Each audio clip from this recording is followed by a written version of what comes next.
What's up, guys? This is David from Everything Ethics, and the ethical philosophy we're talking about today is virtue ethics. Virtue ethics was created by the ancient Greek philosopher Aristotle.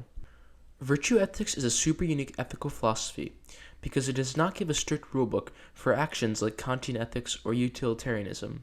Instead, virtue ethics focuses on developing and shaping one's personality to become the most ethical and most virtuous person they can be. Okay, so let's go through the principles underlying virtue ethics. So Aristotle says that everything in the world has a main purpose. Aristotle uses the Greek word telos for purpose. So for example, an airplane's telos is to fly. A speaker's telos is to produce sound. This YouTube video's telos is to explain virtue ethics. So these are the telos for objects, but what about the telos for humans? Well, according to Aristotle, humans all share a telos, and that is called eudaimonia, which basically means human flourishing or happiness. And the only way to achieve eudaimonia is to act with reason and act virtuously. Virtue for Aristotle is moral excellence, and is what we must all strive for in our actions. So how do we act virtuously? Well, Aristotle is a little vague about this, so I'll try to give my best interpretation of his 3 ways to be virtuous.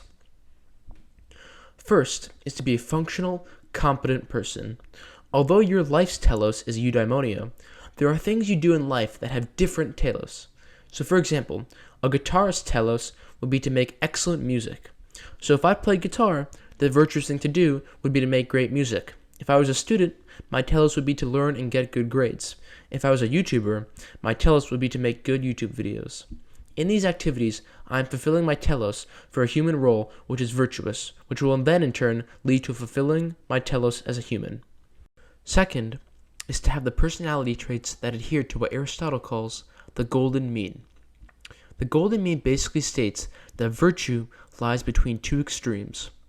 For example, take the virtue of courage. On one side, you have cowardice, which is the fear of doing something difficult. If a coward saw a bully beating up another kid, they would run away out of fear. On the other side, you have rashness, which is doing something extremely difficult without actually thinking it through. So for the bully example, even if the rash person were half the size of the bully, they would run in and break up the fight, even if they were to risk severe injury. Courage, which is the mental strength to do what is difficult, lies between the 2 extremes. Although they are willing to do what is difficult, a courageous person rashly knows their boundaries, and when doing something is dumb. This is virtue. So in the bully example, they would first judge their size and fighting ability and determine if they could safely break up the fight. If they could, they would break up the fight. If they couldn't, they would call for a teacher. So the golden mean between cowardice and rashness is courage, and courage is the virtue. This golden mean applies to numerous traits. For example, the virtue of being witty is between the extreme of being dry and being out of pocket. Honest lies between disingenuous and blunt. Generous lies between stingy and munificent. And the list of virtues goes on and on. But the thing to know about virtue ethics is that the virtues are seen in the golden mean. The third rule of acting virtuously is by learning and emulating what other virtuous people do. So if you look up to someone and you think they act virtuously, you should start doing what they do. Learn from them. At first, it might seem unnatural and that you're just copying someone else's personality. However, as you continue to act like the virtuous person, you will over time become virtuous yourself. For example, if I believe that my ethics teacher is virtuous and notice that he smiles every time he sees people, I should emulate him and also begin consciously smiling. That is my interpretation of how Aristotle says to act virtuously and how to reach eudaimonia. I think he makes a lot of good points on how we as humans should strive to be. However, there are 2 main problems with the philosophy of virtue ethics. First, sometimes the extreme is virtuous.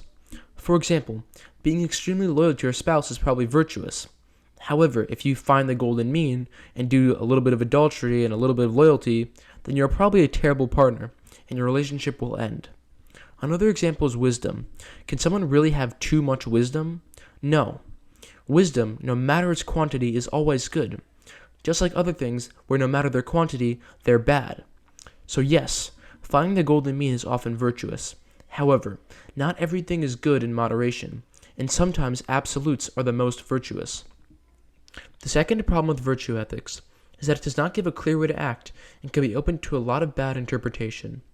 Someone could get annoyed with another person and murder them, and then say that they were just acting virtuously because they had the courage to stand up to a bad person. Obviously, murdering someone is totally unethical, but an unvirtuous person could easily manipulate virtue ethics' vagueness to justify horrific behavior.